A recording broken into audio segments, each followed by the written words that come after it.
el conversatorio? ¿Sí? Primero que nada pedimos las disculpas por el retraso. Tuvimos algunos problemas en el traslado de los invitados, pero ya vamos a comenzar. Buenas tardes, compañeros y compañeras.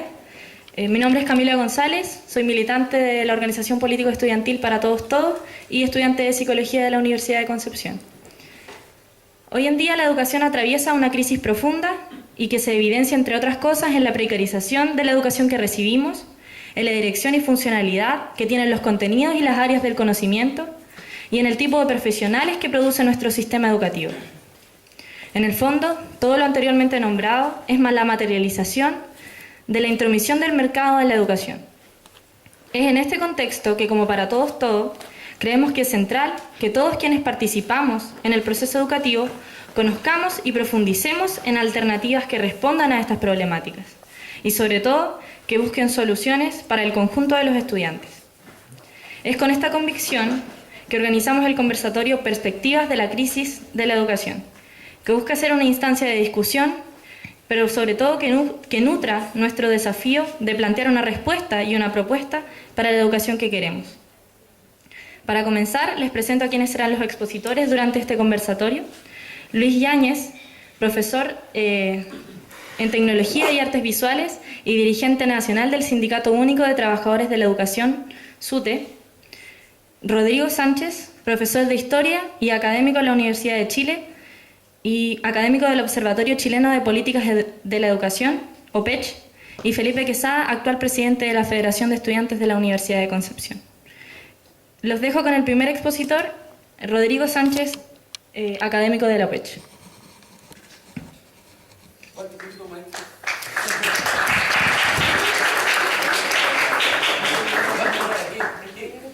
¿15, 20 minutos? Vale. Bueno, buenas tardes. Muchas gracias por la invitación.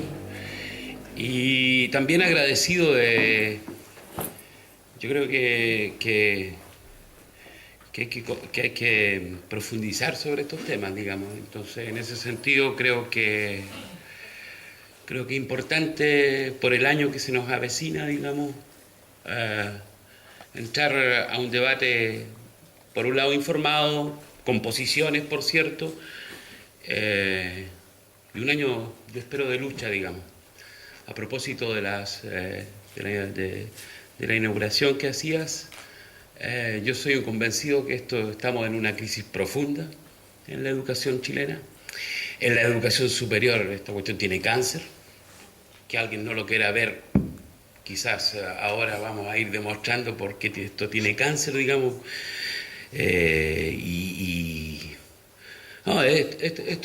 Estamos metidos en un tete bien jodido. Traje una pequeña exposición que, por cierto, algunos quizás no son reflexiones individuales, son reflexiones que traigo desde el observatorio, desde el OPECH, que es donde trabajamos nosotros, digamos, una serie de compañeros y compañeras que nos hemos dedicado a hacer un análisis crítico del experimento educativo neoliberal de nuestro país hace ya desde el año 2005, que un poco venimos hablando sobre estos temas.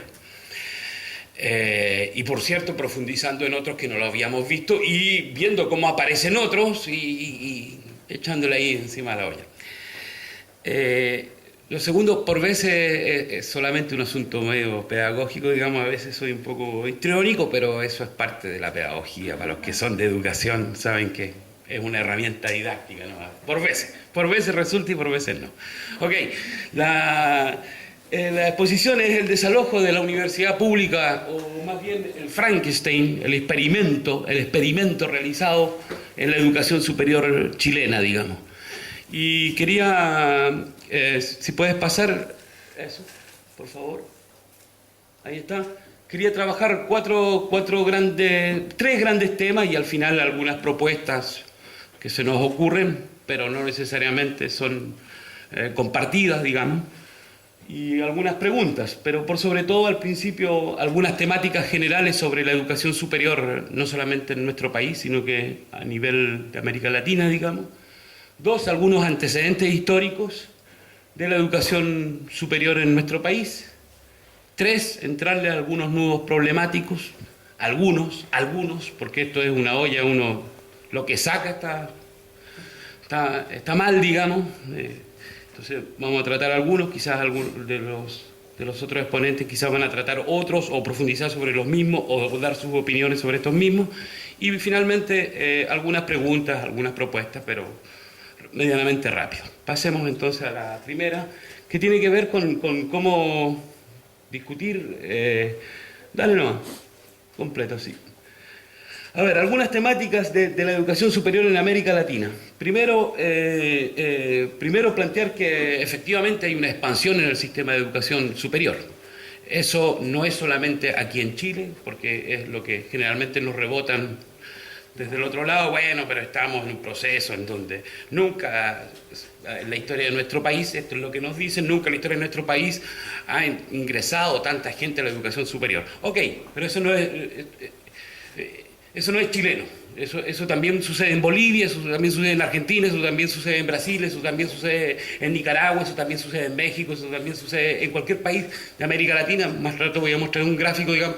Eso es lo que pasa en cualquier sistema de educación superior, incluso a nivel mundial. El tema es si aquí es un sistema. El tema es si aquí hay un sistema de educación superior. Si hay la primera relación que nosotros tenemos, la primera observación que nosotros hacemos es si es un sistema esto de que, por un lado tengamos CFT, todos de carácter privado, por otro lado tenemos institutos profesionales, todos de carácter privado, y por otro lado tenemos universidades. Y no existe una conexión, al menos curricular, debiese haber, a nuestro juicio, al menos curricular, en estos tres ámbitos. Entonces, claro, ellos hablan del sistema de educación superior, pero como sistema conectado es pura ideología la que lo conecta, digamos. No hay una conexión, insisto, curricular. Alguien que ingresó a un CFT no necesariamente les reconocen sus estudios para hacer estudios superiores luego en una universidad.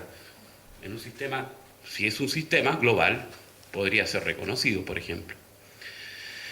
Eso es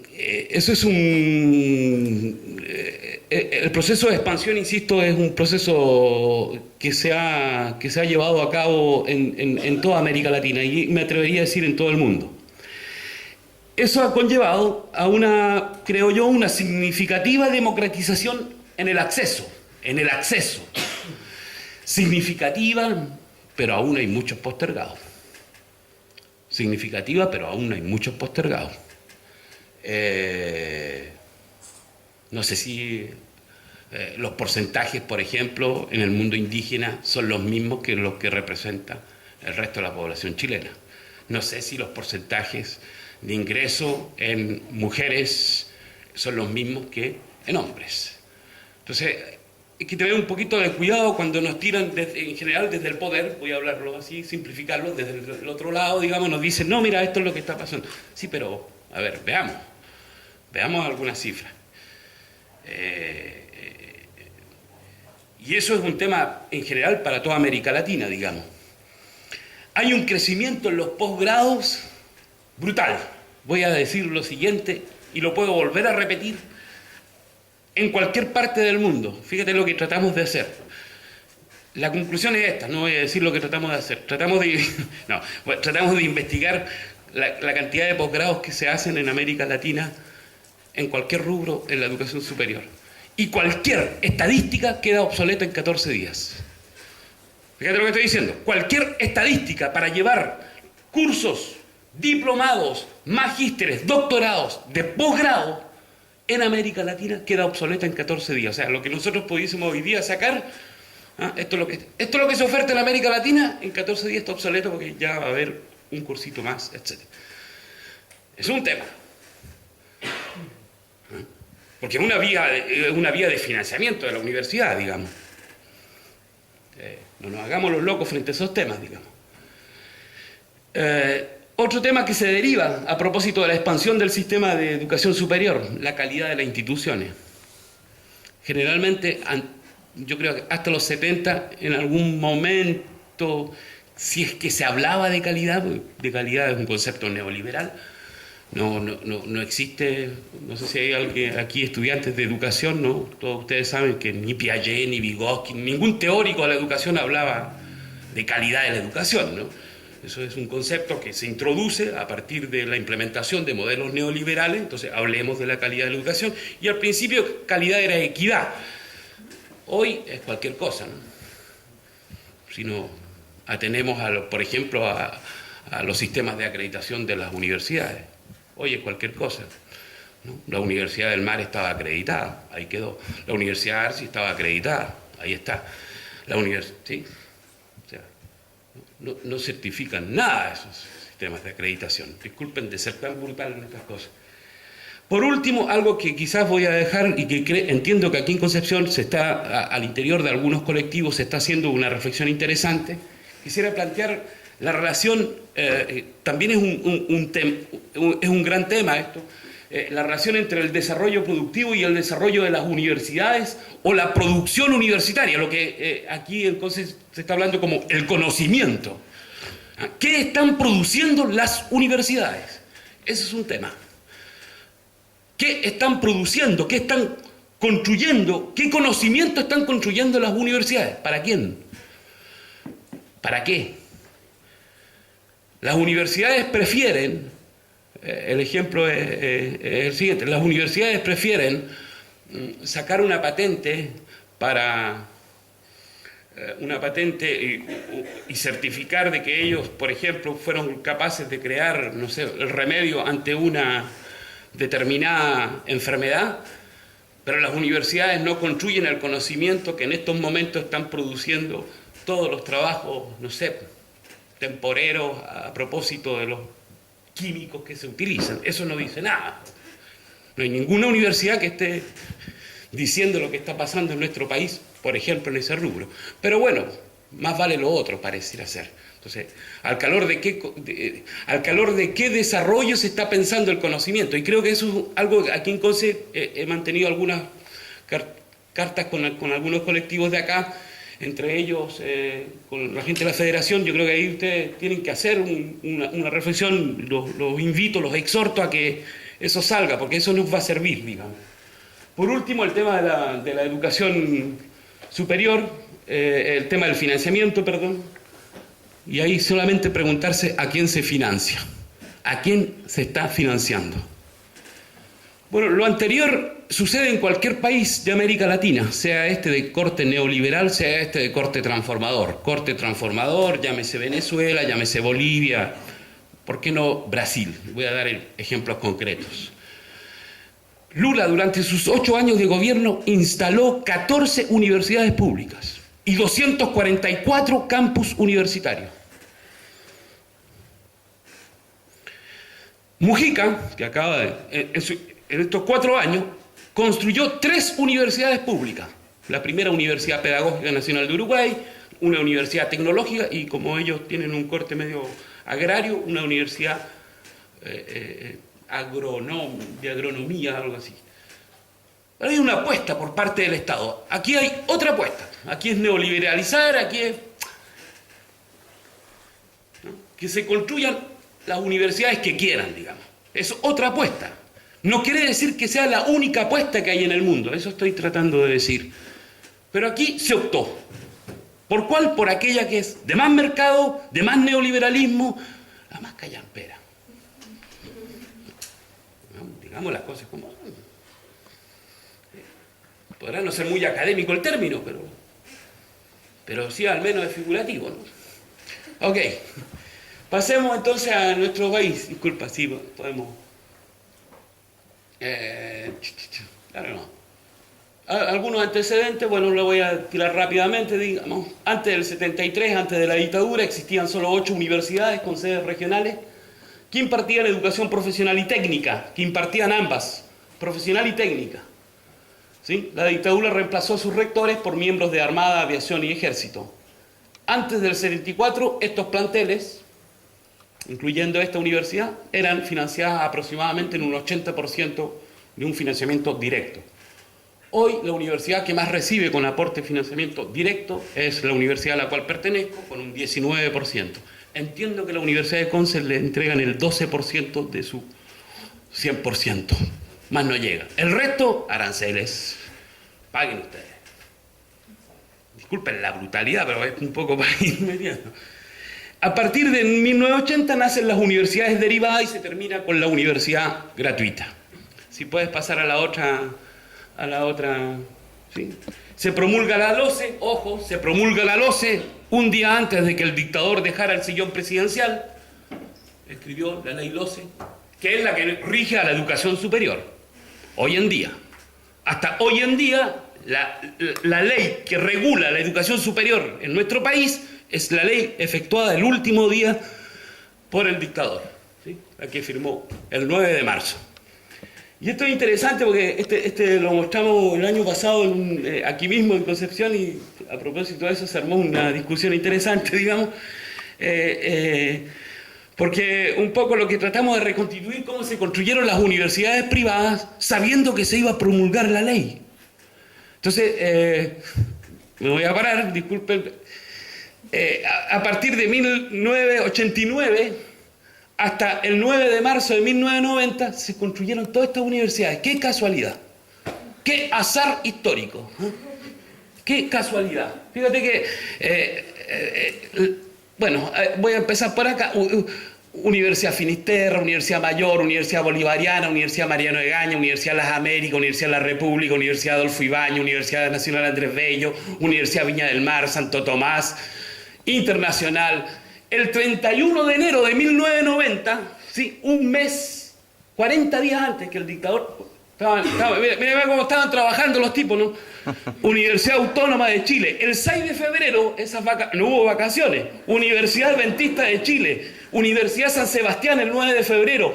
La Universidad de los Andes el 9 de febrero. El 9 de febrero la Universidad del Mar.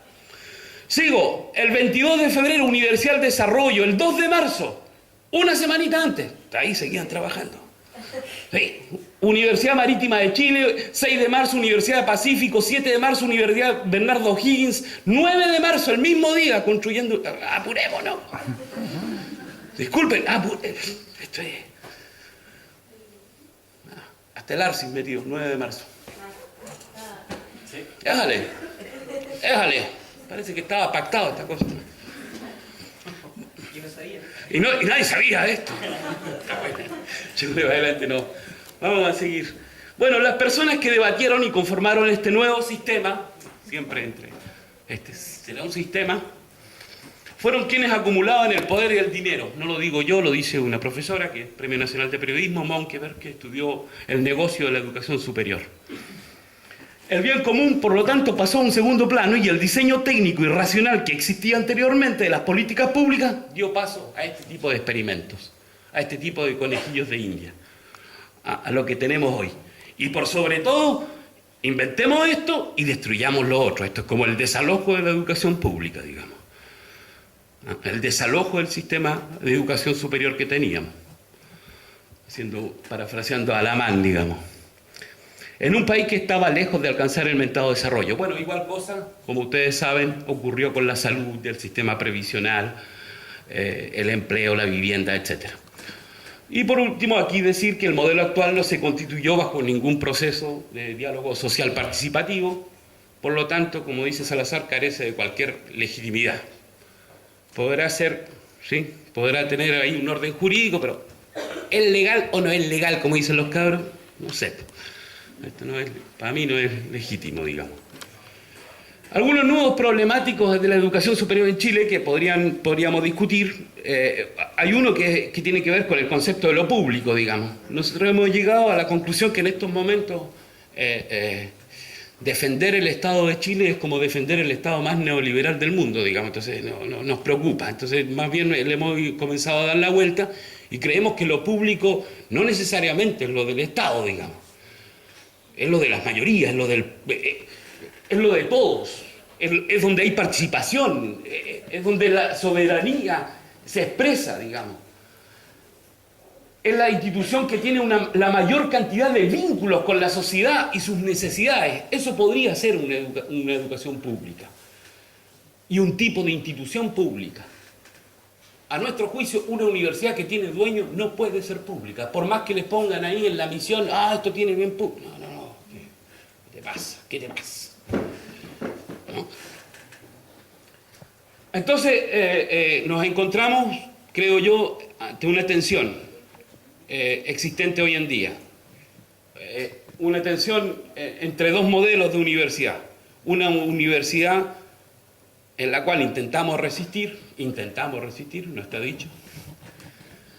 Y por otro lado, otra que es de corte neoliberal al chancho, así, sin ninguna base que diga que esto es mejor o peor. Sigamos, avancemos en algunos datitos. ¿Sí? Sí, meterme en el artículo 19-20 yo creo que ustedes lo tienen claro, pero en el fondo, para el Estado de Chile, la educación no es un derecho, es una mercancía. Sigamos adelante, para avanzar más rapidito. Claro, las consecuencias de esa famosa, de la famosa Constitución y de la LOCE es que la educación funciona como una mercancía, ¿no? Y eso está regulado a partir de la educación del título 3 de la LOCE. Los invito en algún momento a leer la LOCE. Son como 27 o 28 páginas y a partir como de la página 10 es toda educación superior. Es como la ley para el señor de la querencia, digamos. Hagan universidades privadas. Los invito a leer. Entonces, porque hay que tener cuidado, porque ahora se nos viene el cambio de la ley en educación superior, ¿no? Porque ahí dice, entre otras cosas, dice que no puede existir el lucro. Entonces no vaya a ser como pasó con la educación básica y media. Antes no estaba y entonces ahora sí se permite el lucro, digamos. No vaya a ser que nos pasen esos goles, además. Bueno, se concibe la educación superior, como dije anteriormente, en una inversión que genera, según ellos, cuantiosos retornos individuales futuros. ¿Sí? Entonces, ¿se puede hablar en ese contexto de educación pública? Esta lámina se la choreé a la UNESCO.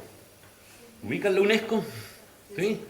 Es la institución de Naciones Unidas que se encarga de mirar, de plantear cómo debiesen ser las políticas en educación, en cultura y en ciencias, ¿no?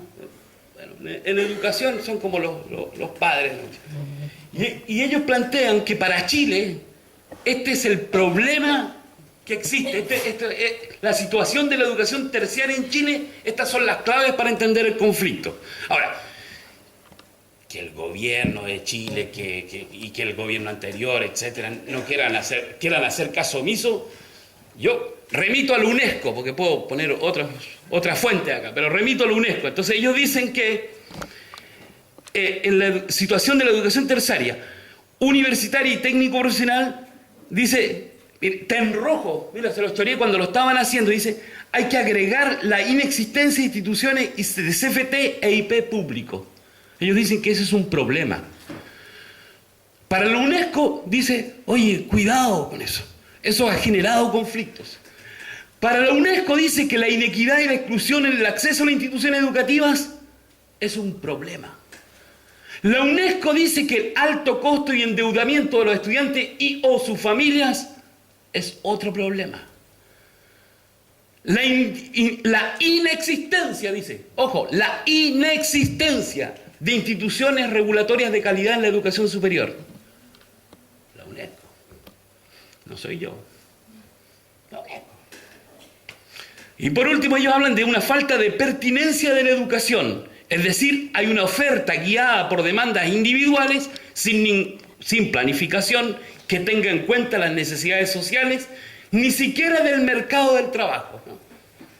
3.200 psicólogos actualmente estudiando en nuestro país.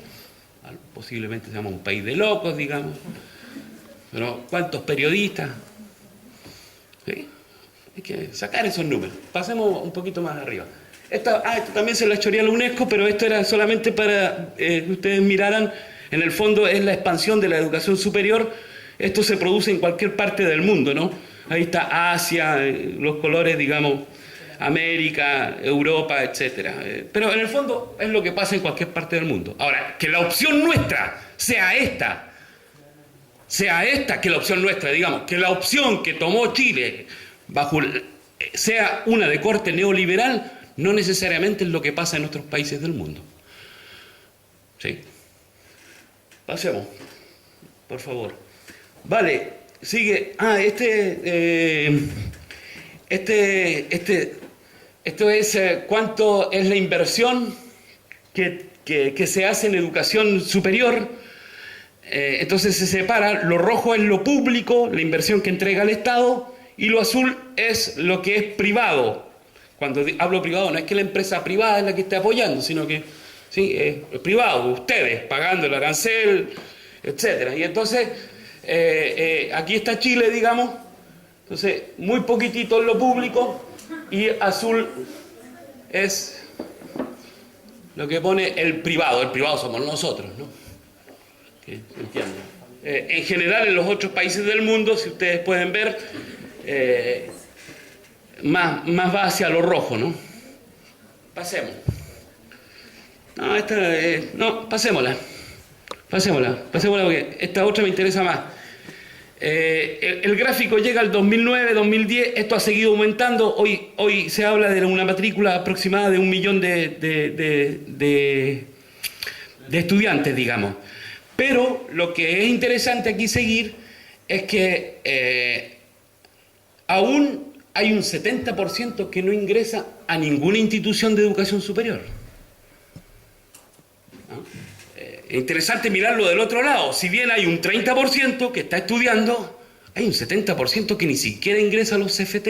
Entonces, ese es un tema que voy a volver al final, digamos, que podríamos trabajarlo.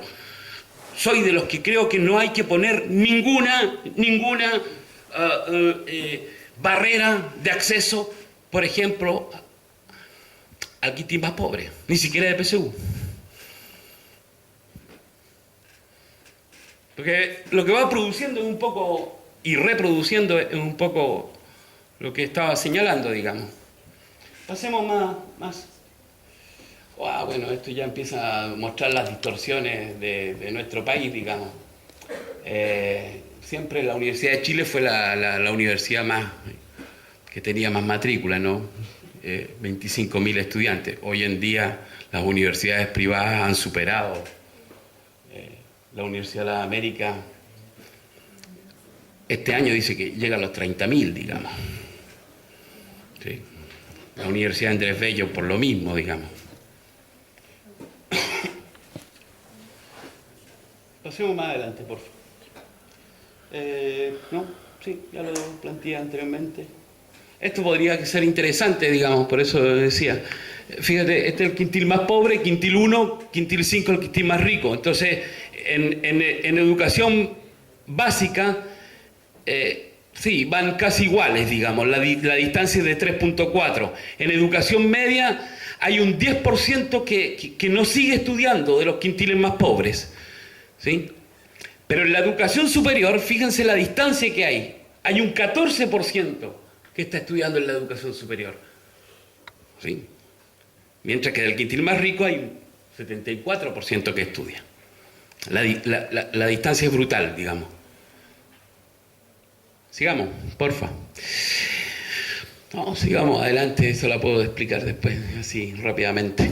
Esta es buena, porque esto no... ¿Sabes lo que pasa? Es que aquí hay un nudito que, si bien es del año 99 el gráfico, el año 2006 lo volvieron a hacer y el año 2011 lo volvieron a hacer y resulta que da 2% más hasta el momento. O sea, en vez de 27, hoy tenemos 29% de las tasas de graduación. Mira, fíjate lo que significa eso. De todos los que ingresan a la educación superior, el 30% terminan. ¿Y el resto?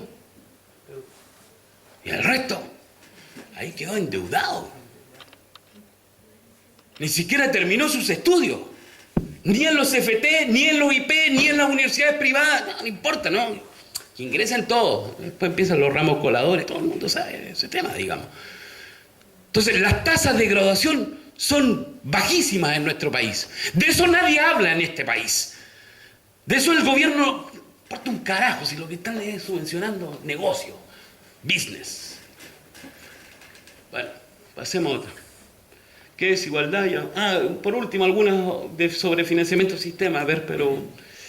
es lo que yo había dicho, sí, la gran mayoría aquí el financiamiento es vía privado, digamos, ¿no? Ustedes pagan, sí. Pasemos. No hay ningún problema aquí, era solamente para decir que en general los países somos récord mundial, digamos, siempre estamos hacia un lado. Entonces, ¿cuál es el financiamiento privado? Somos los que más damos. Si tú aprietas la otra lámina, por ejemplo, los que menos dan en el Estado, nos vamos para el otro lado, ¿no? Somos únicos. Ok. Esto es para educación superior también. Sí, pero bueno, ya lo he dicho, así que sigámonos. Dale, por favor, quizás esto. Ahí están, esa podría servirle, porque esto es para educación superior. El gasto de las familias en Chile es el más alto de los países en los cuales se muestra esta muestra, digamos, países. Y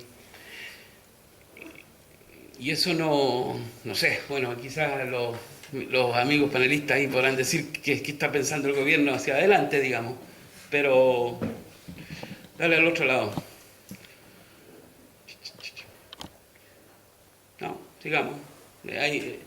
No, déjalo ahí y vamos terminando. Sí, lo que pasa es que siempre hemos ido buscando, no sé si ustedes ubican, la ley de donaciones, ¿no? Entonces, eso es una caja negra, digamos. La primera vez que se logró saber algo fue hacia los años 2000 y se descubrió que las dos universidades que más reciben donaciones, esas son empresariales, ¿sí? Son la Universidad de los Andes, ¿sí? Y la Universidad Católica. Y el resto de la torta, digamos, es ínfimo, digamos. El resto de la torta es ínfimo. Bueno, no existe otro sistema educativo en el mundo que deje en manos del mercado, ejemplo, el tema de la calidad, el tema de la equidad. Los sistemas educativos exitosos se basan en la construcción de una educación pública.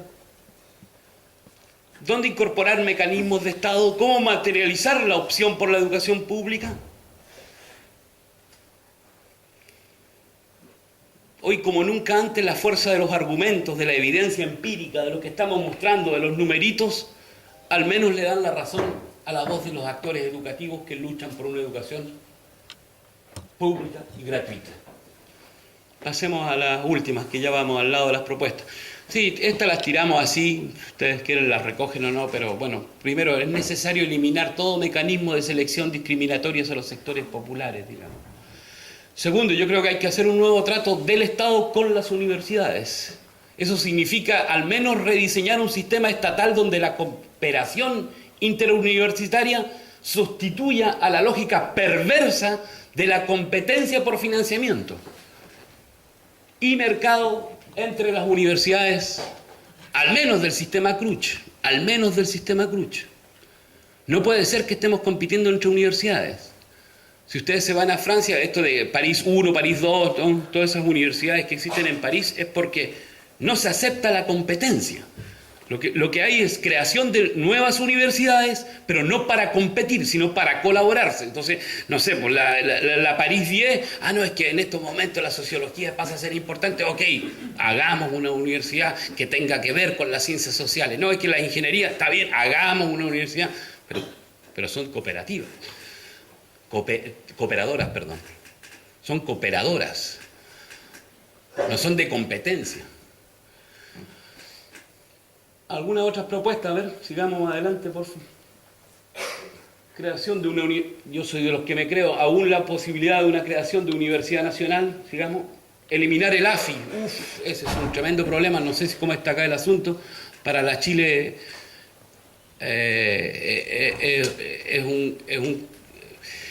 nos ha hecho construir quizás la universidad más elitista que hay en este país. Ustedes saben que este año dieron 100.000 estudiantes dieron la PSU y los primeros 18.000 vienen con un AFI, ¿no? dependiendo de su puntaje. Yo hago esto porque es como la marraqueta, ¿no? Tú tenías 800 puntos, traías así una marraqueta, 750 más chiquito, 700, 600 y va bajando, pero es marraqueta al fin y al cabo que le llega a la universidad, es el AFI. Entonces, mientras más, la universidad, mientras más elitice sus puntajes, más millones le llega, pues, más encima después te cobra igual el arancel, pero bueno, ¿sí? Pero entonces el AFI lo que hace es elitizar a las universidades, porque ahí son una fuente de financiamiento. Son el 60 al 70% del financiamiento que tienen las universidades, el AFI. ¿Tenés buen puntaje? Vente para acá. Pues. Eso es lo que están haciendo las universidades privadas, ¿no? Vente para acá. Pues. Porque traen millones. Ustedes traen plata. Ok, digamos alguna. Es necesario ordenar la educación superior en Chile. Eso. El lucro en la educación superior, aunque posible, es posible como actividad económica, a nuestro juicio, no es compatible con ningún tipo de financiamiento público. Si esa universidad lucra, chao, hasta luego. ¿Qué es lo que sucede en todos los países del mundo? Sigamos. Bueno, no, estas son preguntas para que quizás podrían, si se pone medio fome esto, nada. ¿Cuál es el lugar que ocupa el espacio universitario y estas universidades, las de mirada regional, en las luchas y resistencias posibles o pertinentes en el actual contexto neoliberal? Es una pregunta que podríamos hacer. ¿Cuáles son los ejes principales de una educación, de una transformación de la educación superior que favorezca, por ejemplo, los procesos de rearticulación de los sujetos populares en Chile, ¿no? A sabiendas que aún estamos en un proceso de reconstitución del movimiento popular? ¿Cómo podría ser una universidad pensada con ese proceso de articulación que tiene el movimiento social en Chile? O el movimiento amplio por la educación, etcétera. Y por último, una última pregunta ahí. Bueno, ¿y qué pasará con la nueva ley de educación superior? Ahí, ya, eso. Lo dejo ahí. Gracias, muy amable.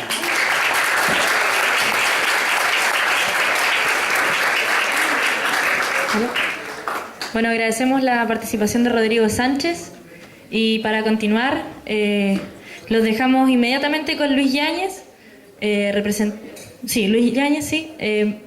dirigente y presidente nacional del Sindicato Único de Trabajadores de la Educación, quien nos va a exponer ahora. Muchas gracias. Hola, buenas tardes. Posiblemente para muchos es bastante extraño nuestra presencia en el contexto de lo que es los trabajadores de la educación. Yo no soy profesor, no soy profesional, soy un trabajador de la educación, soy asalariado, vivo de un salario y así como los demás trabajadores de mi establecimiento, es decir, la tía de la cocina, el tío de la puerta, somos todos trabajadores y hemos ido reconstruyendo justamente el concepto de que hace más de 40 años en este país se logró soñar en una organización que agrupó a todos los trabajadores de la educación, no solamente en el mundo del sistema escolar.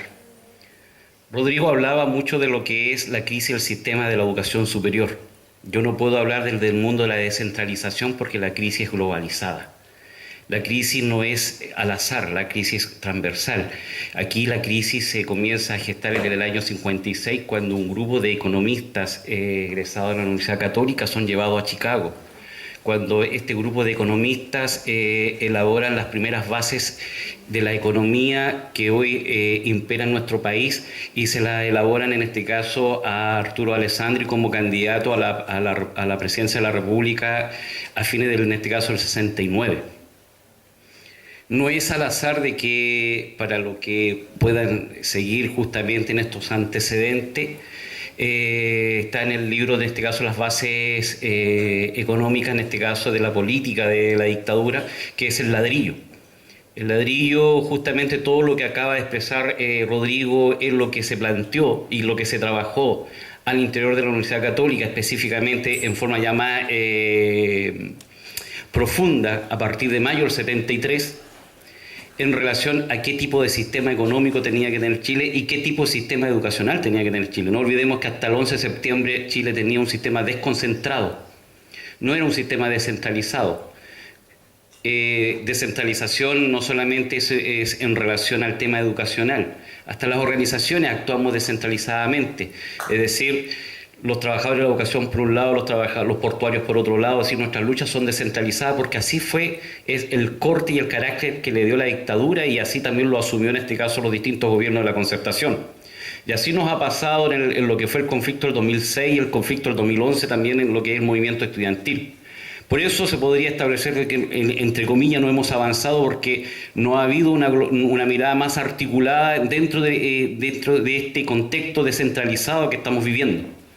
Es decir, el día de mañana que nosotros entendamos que este movimiento por la educación no es solamente el movimiento de los estudiantes ni de los trabajadores de la educación, sino que es el movimiento de todos los trabajadores, porque los endeudados en este país en relación al tema de la educación superior son los trabajadores, son sus padres.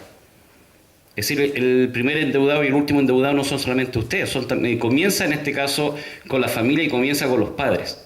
Es decir, yo soy un endeudado con mis 3 hijos y justamente parto de esa primicia y justamente parto de que la lucha de ellos no es solamente la lucha de ellos, es la lucha de todos nosotros.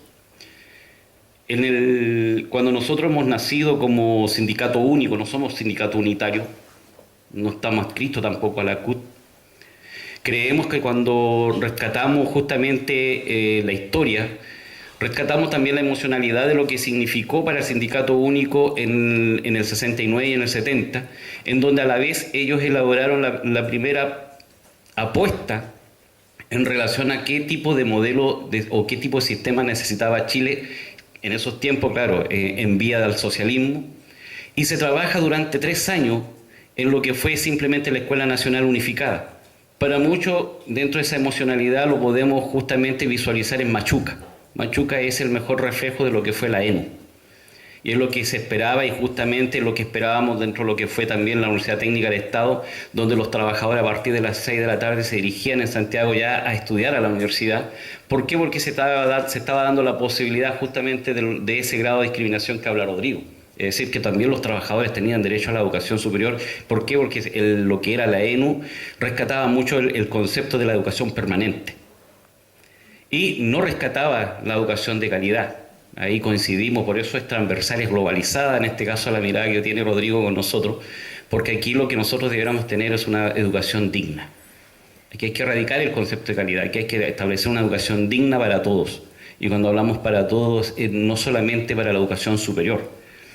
Aquí la reforma educacional también es descentralizada.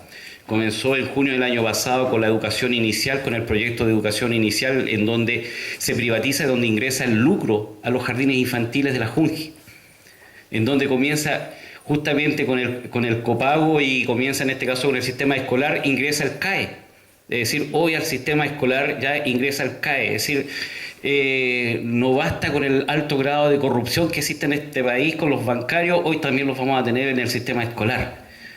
Y como aquí creemos que hay paladines dentro del Congreso y dentro también del movimiento sindical cooptado por el gobierno, que también dirigen y también del bloque de conducción dentro del CONFES. Es decir, dirigen justamente y se alegran porque la semana pasada se sentaron con el ministro y creen que poco menos la gran revolución que habían hecho, en donde el ministro solamente establece lo que van a hacer. Y lo que están haciendo, y no le van a preguntar a ninguno de nosotros qué es lo que van a hacer y qué es lo que están haciendo.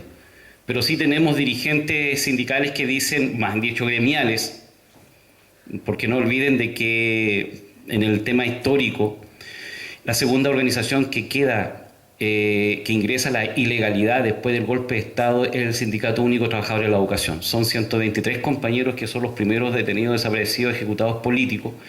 Se desbarata justamente porque lo primero que se instala el 11 de septiembre, no olvidando que ya al 18 de septiembre del 73 la cantidad de este documento del ladrillo se comienzan a editar una cantidad no menor para entender lo que se iba a aplicar en Chile.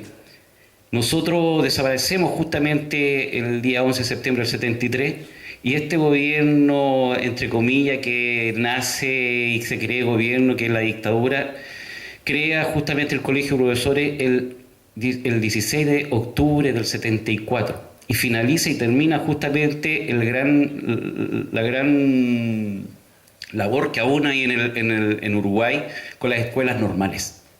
El 16 de octubre se cierran las escuelas normales en Chile. Y se cierran porque simplemente por ser un antro, en este caso de marxistas, leninistas, ideólogos que habían justamente instalado la ENU y que creían poco menos establecer una educación única en la cual soñábamos, en este caso, para los que éramos niños en esa época, esperábamos justamente el ansia de un real cambio. Para los que vivimos, en este caso, como niños en la Unidad Popular, yo tengo 50 años, y para los que vivimos justamente esa época, creíamos en esa situación. La ENU fue llevada igual a la práctica con algunas escuelas, 5 o 6 establecimientos, durante los años 60, que fueron las escuelas, en este caso, consolidadas. La escuela consolidada fue el mejor reflejo de la ENU, en donde los hijos, los trabajadores, sí tuvieron la posibilidad de llegar donde ustedes están, en donde no había la necesidad de lo que significaba justamente estas trabas que habla Rodrigo. Es decir, no es que se haya experimentado, es decir, se llevó justamente a la práctica lo que se estaba pensando. Nosotros vivimos, yo vengo de la comuna de Huin, donde está una de las escuelas consolidadas, a 131, que para muchos en el 2011 fue muy conocida porque alrededor de 19 niños en lo que fue en el mes de agosto, de lo que fue el movimiento estudiantil, ingresaron a una huelga de hambre indefinida, en donde esos chicos levantaron justamente su bandera de lo que fue la escuela consolidada. Su toma terminó el 22 de diciembre, terminó en la calle, terminamos nosotros como padres, haciendo justamente una real licenciatura para nuestros cabros. Llegó mucha gente, se le estableció justamente lo que significó para nosotros, no solamente dentro del contexto de la comuna, sino dentro del contexto nacional, de lo que realmente aspirábamos, de que la educación retornara nuevamente al Estado. Nosotros en ese sentido hemos ido desarrollando un trabajo porque hemos pensado de que de la Asamblea teníamos que avanzar a la organización y de la organización a levantar una propuesta política, en este caso una política nacional, no solamente nosotros como trabajadores de la educación, sino que también con el mundo estudiantil secundario y además con los distintas 6 organizaciones que hay en el ámbito del Ministerio de Educación. El Ministerio de Educación tiene 6 organizaciones: Andime, JUNAEP, Junji, Superintendencia, me quedan 2, Agencia de Calidad y CONICYT. Entonces, con ellos hemos levantado justamente la política como año 2015, que es el retorno de las escuelas al Ministerio de Educación en una política desconcentrada. Y en ese sentido, nuestra apuesta es a debatir desde las universidades, a debatir desde las escuelas, a debatir desde las juntas de vecinos, a debatir desde el sindicato. Porque si nosotros pensamos que devolviendo las escuelas, en este caso al Ministerio de Educación, el día de mañana, así lo conversamos con la Unión Portuaria, podemos también apostar a que también tendrían que volver, en este caso, los puertos al Estado, y tendríamos que justamente no a este Estado, porque hemos establecido, Rodrigo, algo planteada de un nuevo trato para la educación. Nosotros hemos establecido de que lamentablemente en este país estamos, para los que, no sé si aquí hay estudiantes de Derecho, estamos frente a un Estado fallido. Este Estado fallido, y justamente en el concepto de la legitimidad, un Estado corrupto, un Parlamento y un Estado que no garantiza la posibilidad de los derechos esenciales al hombre. Creemos de que aquí hay que asumir una actitud distinta, hay que articular al mundo de los trabajadores, hay que articular al mundo de los estudiantes y hay que establecer un camino propio. Ya no quedarse solamente por las bonitas palabras de un diputado en el Parlamento, porque no nos sirve parlamentarizar, en este caso, nuestros problemas.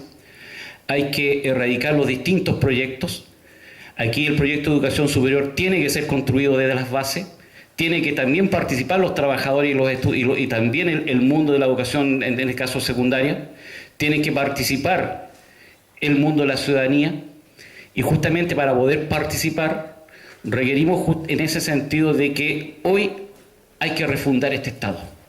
No pasa por una asamblea constituyente. Nosotros ya hemos llegado a establecer de que aquí podemos asumir justamente, uno de los considerando la Declaración de los Derechos Humanos, de lo que significa en este caso la desobediencia civil, porque estamos ante un Estado fallido que no responde a nuestros derechos, y creemos que a partir de esa conceptualización debemos avanzar justamente a romper algunos ejes.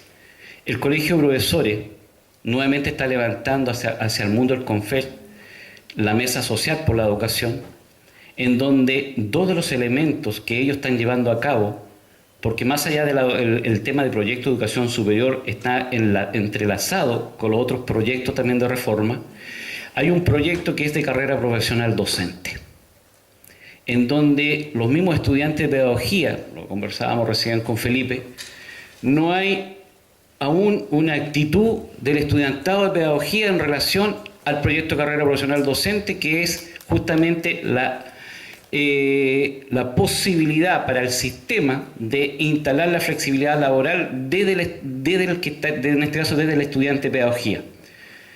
Tal como lo levantó el viernes pasado nuevamente el señor Gajardo, de establecer una carrera universal, permite que también la prueba inicia sea universal y permite de que si aquel alumno que posiblemente ingresó con los mejores resultados a pedagogía y salió con los mejores resultados a pedagogía, pero le fue mal en la prueba inicia, no puede ejercer en ninguno de los tres ámbitos. Y eso nos lleva a un problema, porque además de perder otros conceptos, es decir, seguir perdiendo más derechos laborales por parte del magisterio y de los demás trabajadores, además de perder derechos laborales, perder la autonomía.